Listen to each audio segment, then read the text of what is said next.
하나님의 말씀은 누가복음 15장 11절에서 24절입니다. 또 이르시되 어떤 사람에게 두 아들이 있는데 그 둘째가 아버지에게 말하되 아버지여 재산 중에서 내게 돌아올 분깃을 내게 주소서 하는지라. 아버지가 그 살림을 각각 나눠 주었더니 그 후 며칠이 안 되어 둘째 아들이 재물을 다 모아가지고 먼 나라에 가 거기서 허랑방탕하여 그 재산을 낭비하더니 다 없앤 후 그 나라에 크게 흉년이 들어 그가 비로소 궁핍한지라. 가서 그 나라 백성 중 한 사람에게 붙여 사니 그가 그를 들러 보내어 돼지를 치게 하였는데 그가 돼지 먹는 쥐염 열매로 배를 채우고자 하되 주는 자가 없는지라. 이에 스스로 돌이켜 이르되 내 아버지에게는 양식이 풍족한 품꾼이 얼마나 많은가. 나는 여기서 주려 죽는구나.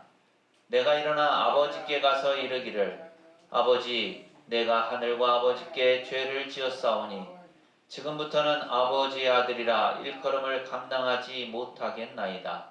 나를 품꾼의 하나로 보소서 하리라 하고 이에 일어나서 아버지께로 돌아가니라. 아직도 거리가 먼데 아버지가 그를 보고 측은히 여겨 달려가 목을 안고 입을 맞추니 아들이 이르되 아버지 내가 하늘과 아버지께 죄를 지었사오니 지금부터는 아버지의 아들이라 일컬음을 감당하지 못하겠나이다 하나 아버지는 종들에게 이르되 제일 좋은 옷을 내어다가 입히고 손에 가락지를 끼우고 발에 신을 신기라. 그리고 살진 송아지를 끌어다가 잡으라. 우리가 먹고 즐기자. 이 내 아들은 죽었다가 다시 살아났으며 내가 잃었다가 다시 얻었노라 하니 그들이 즐거워하더라. 아멘. 오늘도 예배 참여하신 모든 분에게 하나님의 은혜와 평강이 늘 함께 하시기를 바랍니다. 특별히 오늘 3월 마지막 주일을 맞아서 주님 앞에 예배하기 위해서 나온 우리 청소년들 그리고 청년들을 축복하고 환영합니다. 아멘. 더욱더 복된 신앙생활 해나가시기를 바랍니다. 아멘. 여러분 다 스마트폰 가지고 계시죠? 모든 스마트폰과 그리고 앱을 보면 하나 공통적으로 있는 게 있어요. 그게 바로 홈 버튼입니다. 이 홈 버튼은 스마트폰이나 태블릿 컴퓨터 같은 모바일 기기에서 사용 화면을 초기 화면으로 돌리는 버튼이죠. 스마트폰을 사용하다가 다른 앱이나 또 다른 활동을 하고자 할 때 이 버튼을 누르면 초기 화면으로 돌아가게 됩니다. 이렇게 초기 화면으로 돌아가는 것은 아주 중요한 기능입니다. 왜냐하면 초기 화면으로 돌아가야 다른 앱을 새롭게 실행할 수도 있고 또 초기 화면이 있어야 문제가 생겼을 때도 복귀할 수가 있기 때문이죠. 마찬가지로 우리의 삶에 있어서도 홈 버튼, 초기 화면이 필요하죠. 다른 앱을 실행하기 위해서 혹은 앱을 사용하다가 문제가 생겼을 때 홈 버튼을 눌러서 초기 화면으로 돌아가는 것처럼 우리의 삶에 있어서도 때로는 처음, 기본, 즉 본질로 돌아가야 합니다. 그럼 우리에게 필요한 기본, 본질은 과연 무엇일까요? 사람은 하나님께로부터 지음을 받은 존재입니다. 따라서 하나님으로부터 떨어져서 살아갈 수가 없습니다. 하나님께로부터 떨어지지 않는 것이 기본이죠. 그렇기 때문에 이 기본을 놓치게 되면 죄가 되고 맙니다. 죄하면 여러분은 무엇을 떠올리십니까? 2주 전에 말씀을 드렸었는데 법을 어기는 게 죄입니까? 다른 사람에게 해를 끼치는 것, 잘못을 저지르는 것이 죄입니까? 물론 그것도 죄가 맞습니다. 하지만 성경에서는 죄에 관해서 이 죄라는 단어를 헬라어로 하마르티아라고 하는데요. 그 의미는 관역에서 벗어나다라는 뜻입니다. 여기서 관역이 의미하는 것이 바로 하나님이시죠. 따라서 죄가 무엇일까요? 하나님과 떨어지면, 하나님께로부터 벗어나면 그것이 바로 죄입니다. 본질적인 죄의 의미는 내가 어떤 잘못을 저지르거나 남에게 해를 끼치거나 법을 어기는 것이 아니라 하나님과 멀어지는 것, 하나님으로부터 벗어나는 것, 하나님과 떨어지는 것, 그것이 바로 본질적인 의미에서의 죄입니다. 그렇기 때문에 우리가 죄에서 벗어나기 위해서는 하나님께로 돌아가야 하는 거죠. 우리의 기본은 하나님과 함께하는 겁니다. 우리가 하나님께로 돌아갈 때 우리의 본질이 회복되어지고 하나님의 은혜를 경험하게 됩니다. 우리 앞뒤 좌우에 계신 분들하고 이렇게 인사하실까요? 하나님께서 우리를 품어주십니다. 하나님께서 우리를 품어주십니다. 한 번 더 하시죠. 하나님의 품에 안겨 살아갑시다. 하나님의 품에 안겨 살아갑시다. 네, 그렇습니다. 우리가 하나님께로 돌아가는 것이 그만큼 중요하다라는 거예요. 오늘 우리가 읽은 이 성경의 말씀도 그 사실을 우리에게 잘 가르쳐 줍니다. 오늘 말씀은 예수님께서 제자들과 무리에게 비유로 가르치신 내용이죠. 모든 세리와 죄인들이 예수님의 말씀을 들으려고 모였습니다. 그런데 그 모습을 보고 유대 종교 지도자들, 바리새인과 사두개인들이 비난하고 욕했습니다. 그 모습을 보고 예수님께서 비유를 말씀해 주셨죠. 세 가지를 말씀해 주셨는데요. 첫 번째 비유는 100마리의 양을 가진 목자가 한 마리의 양을 잃어버렸을 때 어떻게 하는가에 관한 것이었습니다. 이 한 마리를 찾기 위해서 목자는 들로 산으로 헤매고 다니면서 그 양을 찾게 되고, 그 양을 찾게 되었을 때 기쁨으로 돌아와서 잔치를 한다는 것이 첫 번째 비유였습니다. 두 번째 비유는 10드라크마를 가진 여인이 한 드라크마를 잃어버렸을 때 어떻게 하는가에 관한 것이었죠.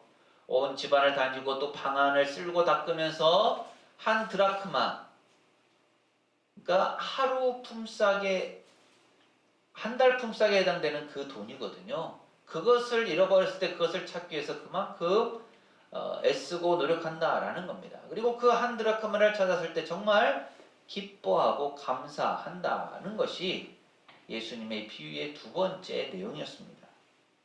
그리고 오늘 이어지는 세 번째 비유가 오늘 본문의 말씀이죠. 한 가정의 이야기입니다. 그 가정에는 아버지가 있었고 두 아들이 있었어요. 그런데 둘째 아들이 아버지에게 어느 날 와서 얘기를 합니다. 아버지의 재산 중에서 내 몫을 좀 주십시오. 당시 사회에서 아버지가 살아있는 중에 아들이 자기 몫의 재산을 요청하는 것은 아버지가 죽기를 바라는 것으로 여겨졌습니다. 따라서 이런 요청이나 주장은 당시 문화에서는 절대로 용납될 수가 없는 것이었죠. 오늘날도 비슷합니다. 아버지가 살아계시는데 자녀가 아버지에게 저에게 유산을 좀 주십시오 라고 말하는 것은 불효고 상식에 벗어나는 일이죠. 받아들이기 힘든 겁니다. 당시에는 이런 것이 더 완고하고 확고한 상황이었습니다. 그래서 아버지가 이 둘째 아들의 요청에 대해서 들어주지 않아도 큰 문제가 되지는 않았습니다. 그런데 이 아버지는 둘째 아들의 요청을 받아주죠. 그래서 그 아들 몫의 재산을 주었고, 자기 몫의 재산을 받은 둘째 아들은 그 재산을 가지고 먼 나라로 떠나버렸습니다. 그리고 자기 마음대로 허랑방탕한 생활을 하게 되죠. 그러면서 어느 순간 가져온 재산을 다 잃어버리고 맙니다. 그 재산이 얼마나 되었고 또 그 재산을 잃어버리는데 어느 정도의 시간이 지났고 또 그 재산을 어떻게 잃어버렸는지에 대해서는 우리가 알 수 없습니다.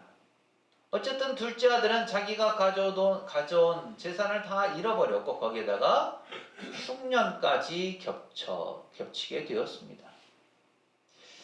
그러자 그는 궁핍하게 되었고 결국은 먹고 살기 위해서 남의 집에 가서 일을 하는 일꾼이 되고 말았죠.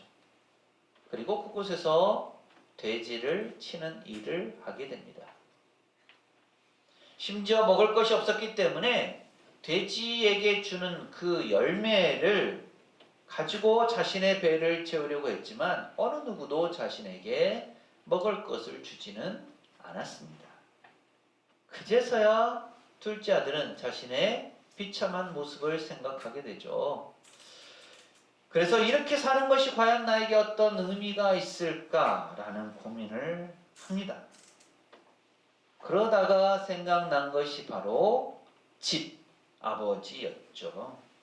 그래, 내가 이곳에서 이렇게 힘들게 생활하고 먹을 것도 없이 생활하느니 아버지 집에 가서 아버지의 일꾼으로 일하는 것이 더 낫지 않을까. 그래도 아버지 집에는 먹을 것이 많이 있으니까.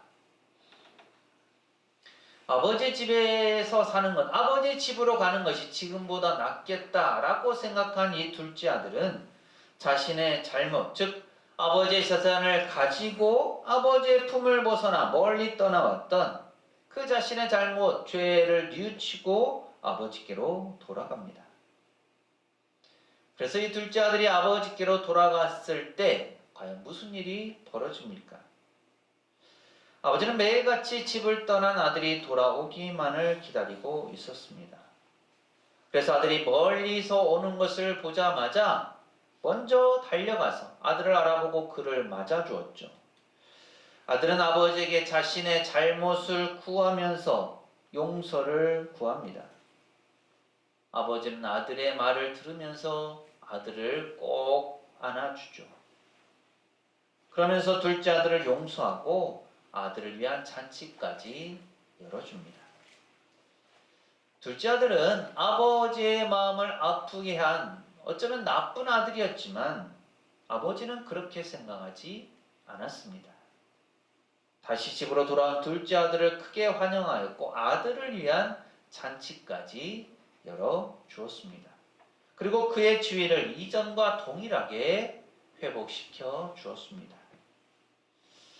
이 예수님의 비유는 하나님과 우리와의 관계를 보여주는 겁니다. 아버지가 집을 떠난 아들이 돌아오기를 기다리는 것처럼 하나님도 하나님 곁을 떠난 우리가 하나님께로 돌아오기를 매일같이 기다리고 계십니다. 심지어 우리 마음문을 두드리면서 우리가 하나님께로 돌아오기를, 마음문을 열기를 기다리고 계시죠. 우리가 하나님께로 돌아가면 하나님께서는 멀리서도 우리를 알아보시고 있는 모습 그대로 우리를 받아주십니다. 우리가 어떤 잘못을 했든 우리가 어떤 죄를 지었든 관계없이 지금 있는 모습 그대로를 받아주십니다. 그리고 이제는 죄인이 아닌 하나님의 자녀로 선포하시면서 우리에게 은혜를 베풀어 주시죠.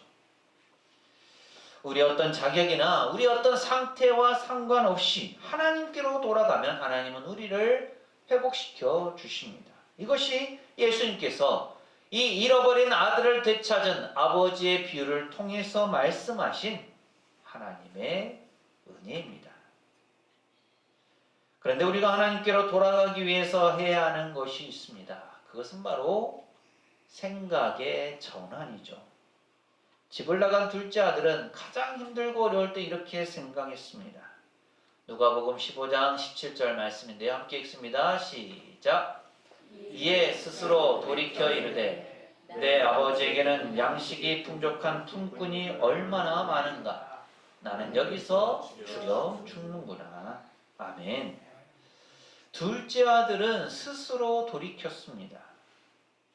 스스로 돌이켰다라는 것은 생각이 바뀌었다라는 것을 의미하죠. 예전에는 자신이 가장 가치 있다고 생각했고 그래서 자기가 하고 싶은 것으로 온통 생각이 가득했습니다. 그렇기 때문에 아버지의 재산을 받아서 멀리 떠나서 다른 나라에서 자기 마음대로 살았던 겁니다. 하지만 이제는 달라졌어요. 가진 것도 없고 먹을 것도 없다 보니 아버지께로 돌아가는 것이 그나마 자신의 삶이 더 나아지는 방법이라고 생각했고, 그렇게 생각하면서 자신의 마음을 바꿨습니다. 아버지 집이 싫어서 아버지의 재산을 받아가지고 그것을 취해서 도망 나왔는데 이제는 아버지의 집이 그리워진 겁니다. 그러면서 둘째 아들은 생각과 마음을 바꾸는 데서만 그치지 않았습니다. 실제로 행동에 옮겼죠. 그래서 아버지에게로 돌아갑니다. 아버지에게로 돌아가기로 결정하기까지, 그리고 그의 발걸음을 아버지의 집으로 옮기기까지 쉽지는 않았을 겁니다. 하지만 지금보다는 나으리라는 희망이 있었기 때문에 그는 자신의 생각과 마음을 행동으로 옮겼죠. 둘째 아들이 아버지에게 돌아가자 무슨 일이 일어났습니까? 아버지가 아들을 쫓아냈을까요? 재산을 다 써버리고 온 아들을 꾸중했을까요? 아들의 생각처럼 일꾼으로 쓰고자 했을까요? 그렇지 않았습니다. 죄송합니다. 아들이 마음 먹고 생각한 대로 행동에 옮겼을 때 놀라운 일이 벌어지게 되는 거죠. 둘째 아들이 아버지에게로 돌아갔을 때 그에게는 회복의 은혜가 임했습니다. 둘째 아들이 전혀 예상하지 못했던 일이 벌어졌죠. 둘째 아들이 생각과 마음을 바꿨던 것은 지금 이렇게 사는 것보다 아버지에게 가는 것이 더 낫겠다는 단순한 생각이었지, 아버지가 예전처럼 자신을 아들로 받아주기까지 바란 것은 아니었습니다. 하지만 계속해서 집을 떠난 아들을 기다리고 있었던 아버지는 둘째 아들이 오자마자 멀리서도 그 아들을 알아보았고, 일꾼으로 받아주는 것만으로도 감사하겠다라고 생각했던 그 아들을 원래의 자리로 받아주었습니다. 아들의 현재 신분과 지위를 확인시켜 주는 것이죠. 둘째 아들이 이렇게 되는 것이 회복의 은혜이고, 이렇게 만드는 것은 아버지의 마음입니다. 만일 둘째 아들이 아버지를 다르게 생각했다면 어떻게 되었을까요? 즉, 둘째 아들이 아버지를 아주 엄한 존재로 생각했거나 아버지 집으로 가면 자신이 재산을 다 잃어버린 것을 절대 용서하지 않을 것이라고 생각했다면 어땠을까요? 둘째 아들은 결코 아버지에게로 돌아가려고 하지 않았을 겁니다. 둘째 아들은 제대로 먹지도 못하면서 이렇게 사느니 아버지에게 가서 일꾼으로라도 사는 것이 더 낫겠다고 생각했던 거죠. 그렇기 때문에 아버지 집으로 돌아갔고, 아버지에게 가서도 이렇게 말합니다. 누가복음 15장 21절 말씀 함께 읽습니다. 시작. 아들이 이르되 아버지, 내가 하늘과 아버지께 죄를 지었사오니 지금부터는 아버지의 아들이라 일컬음을 감당하지 못하겠나이다 하나. 아멘. 둘째 아들은 자신의 죄와 잘못을 너무나 잘 알고 있었기 때문에 자신의 잘못을 뉘우치면서 아버지의 아들은 못 되더라도 일꾼으로라도 자신을 사용하기를 바라는 마음을 담아서 이렇게 고백했습니다. 그런데 아버지는 집으로 다시 돌아온 아들을 야단하거나 내쫓지 않았죠. 그랬든 저랬든 자기 아들이기 때문입니다. 죄를 지었든 안 지었든 돈이 많든 돈이 없든 그것이 문제가 되지 않았습니다. 아버지에게 있어서는 아들이라는 사실이 중요했죠. 그리고 다른 무엇보다도 그 아들이 다시 살아 돌아왔다는 사실이 가장 중요했습니다. 그렇기 때문에 재산을 챙겨서 그것을 다 허비해버리고 집을 나갔다 돌아온 아들이라도 반갑게 맞아주었고 아들을 위한 잔치까지도 준비하도록 했습니다. 누가복음 15장 24절은 이렇게 말씀합니다. 함께 읽습니다. 시작. 이 내 아들은 죽었다가 다시 살아났으며 내가 잃었다가 다시 얻었노라 하니 그들이 즐거워하더라. 아멘. 바로 이런 모습이 하나님께서 우리를 사랑하시고 우리를 대하시는 모습이죠. 우리에게도 지금 하나님께로 돌아가는 것보다 더 중요한 것은 없습니다. 이 자리가 그렇게 하나님께로 돌아온 은혜의 자리인 줄 믿습니다. 물론 우리는 세상에서의 삶을 살아가기의 현실을 생각합니다. 내가 지금 있는 그곳에서 최선을 다해서 무엇인가를 이루고 어떤 일을 해 나가는 것이 자신에게 중요하다고 생각합니다. 내 힘으로, 내 의지로, 내 지식으로, 내 생각으로, 내 경험으로 무엇인가를 이루어 가려고 합니다. 하지만 현실이 그렇게 만만하지는 않습니다. 내 마음대로, 내 뜻대로 하다가 죄에 빠지기도 하고 또 때로는 자기가 가진 모든 것을 다 잃어버리기도 합니다. 이럴 때 우리가 바라봐야 할 것, 우리가 생각해야 할 것, 우리가 바꿔야 할 것이 바로 우리의 마음과 우리의 생각입니다. 우리의 마음과 생각을 자기 자신에게로 향하는 것이 아니라 하나님께로 향해야 합니다. 이 과정에서 우리가 하나님을 어떻게 생각하느냐 하는 것이 중요하죠. 오늘 말씀에서 둘째 아들이 아버지에 대해서 부정적으로만 생각했다면 결코 그는 아버지에게로 돌아가려는 마음을 가지지 못했을 겁니다. 그는 아버지의 성품을 알고 있었고 아버지가 자신에게 해준 것들이 떠올랐기 때문에 가장 막막한 순간에 그동안의 생각을 바꾸어서 아버지께로 갈 수 있었던 것입니다. 둘째 아들에게는 소망이 있었죠. 그래, 나에게는 돌아갈 곳이 있구나. 마치 스마트폰이나 태블릿 PC의 홈 버튼과 같습니다. 둘째 아들에게는 이 소망이 있었기에 그 소망을 품고 아버지에게로 가보자 마음을 먹었고 실제로 행동에 옮겼습니다. 그로 인해 아버지의 사랑을 경험하고 다시 아들로 회복되는 놀라운 은혜가 그에게 주어졌던 것입니다. 오늘 우리의 삶에 있어서도 현실을 바라볼 때 얼마나 힘들고 어렵습니까? 정치, 경제, 사회, 교육에 더해서 재난까지 현실만을 바라보면서 누군가를 탓하거나 또 자기 자신에게 상처를 입히고 있지는 않습니까? 우리가 바라봐야 할 것은 우리에게 돌아갈 곳이 있다는 것이고 우리를 반겨 맞아주시는 하나님께서 계시다는 사실입니다. 그리고 실제로 하나님은 오늘 비유 가운데 있는 아버지처럼 하나님의 곁을 떠난 이들이 다시 돌아오는 것을 여전히 날마다 기다리고 계십니다. 또한 둘째 아들이 돌아왔을 때 기뻐 맞이하면서 아들의 지위를 회복시켰던 아버지처럼 돌아온 이들을 하나님의 자녀로, 하나님의 아들, 딸로 세워주는 분이십니다. 아버지신 그 하나님께 돌아갈 때 우리도 회복의 은혜를 경험할 수 있습니다. 그렇기 때문에 우리가 하나님께로 돌아가는 것보다 더 중요하게 생각하는 다른 어떤 것을 의지해서는 안 되는 겁니다. 오직 하나님께로 돌아가는 것이 우리에게는 가장 중요합니다. 그러기 위해서 자신의 죄와 잘못을 알고 깨달아야 합니다. 내 죄가 무엇인지, 내가 무엇을 잘못했는지, 또 내가 어떻게 해야 할지를 알았을 때, 그랬을 때 회개하게 되고 돌이키게 되고 아버지께로, 하나님께로 갈 수 있게 되는 겁니다. 우리 삶에 있어서도 자신의 신앙과 삶의 부분들을 잘 살펴봐야 됩니다.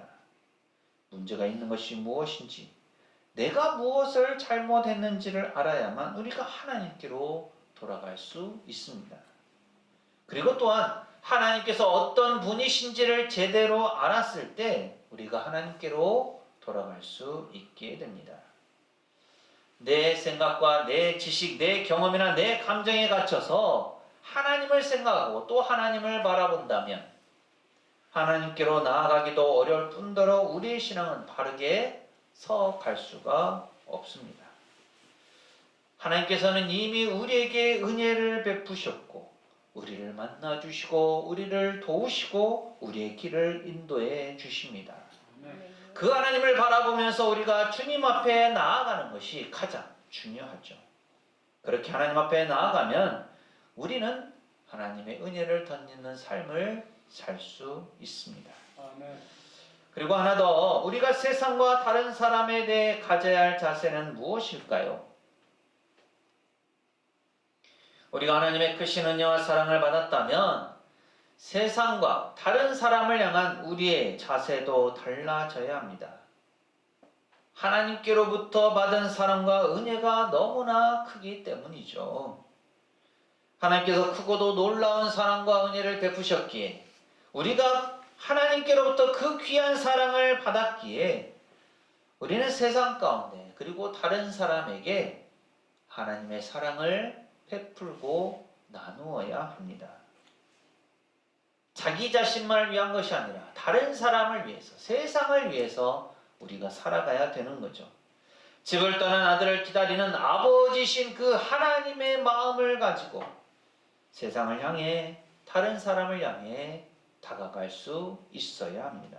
아멘. 그랬을 때 우리는 하나님의 뜻을 이룰 수 있고 우리를 통해 하나님의 역사가 이루어집니다. 힘들고 어려운 순간 정말 어느 것 하나 의지하지 못하는 답답한 상황 속에 놓여 있습니까? 하나님께서 우리를 기다리고 계십니다. 우리가 그 주님 앞에 나아갈 때 하나님께서는 우리를 받아주시고 우리를 자녀 삼아주시고 우리의 지위를 회복시켜 주시고 우리의 삶을 이끌어 주십니다. 자신의 죄와 잘못을 깨닫고 회개하면서 하나님께 나아감으로 하나님의 은혜를 덧입는 우리 모두의 삶, 이 사순절 기간이 될 수 있기를 간절히 소망합니다. 기도합니다. 둘째 아들은 아버지의 재산을 받아가지고 먼 나라에 가서 다 써버리고 빈털터리가 되고 말았습니다. 먹고 살기가 힘들어졌을 때야 그는 비로소 아버지를 떠올렸고 자신의 잘못을 뉘우치며 아버지에게 갔습니다. 그런데 아버지는 멀리서도 그 아들을 알아보고 아들을 반겨 맞아 주었으며 아들의 지위를 회복시켜 주었습니다. 하나님 아버지가 바로 그런 분이십니다. 저희가 저희의 죄와 잘못을 깨닫고 하나님께 나아가기만 하면 저희를 반겨 맞아주시고 자녀 삼아주시며 저희를 회복시켜주는 분이십니다. 저희가 그 주님 앞에 바로 서기를 원합니다. 회개의 자리로 나아가 하나님의 자비를 경험하게 하시고 하나님의 은혜를 덧입게 하옵소서. 그래서 하나님 아버지의 집에서 영원토록 평안을 누리는 복된 삶을 살아가게 하옵소서. 예수님 이름으로 기도합니다. 아멘. 자신의 잘못을 뉘우치고 회개하는 아들을 아버지는 반갑게 맞아줍니다. 우리가 우리의 죄와 잘못을 고백하고 회개할 때 하나님께서는 우리를 용서하시고 하나님의 자녀로 삼아 주십니다. 사랑하는 새성교회 교우 여러분, 이 말씀을 품고 세상으로 나가십시오. 하나님께서 우리와 함께 하십니다. 지금은 우리 주님 예수 그리스도의 은혜와 아버지 하나님의 무한하신 사랑하심과 보혜사 성령님의 충만 교통하심이 자신의 죄와 잘못을 깨닫고 회개하고 돌이킴으로 하나님의 자녀된 복을 받아 누리기를 소망하는 새성교회 모든 교우들 가정과 삶과 생업과 사역 위에 이 한 주간의 모든 생활 가운데 오늘 예배에 참여한 모든 이들과 우리 교회 위에 영원토록 함께 하시기를 간절히 축원하옵나이다. 아멘.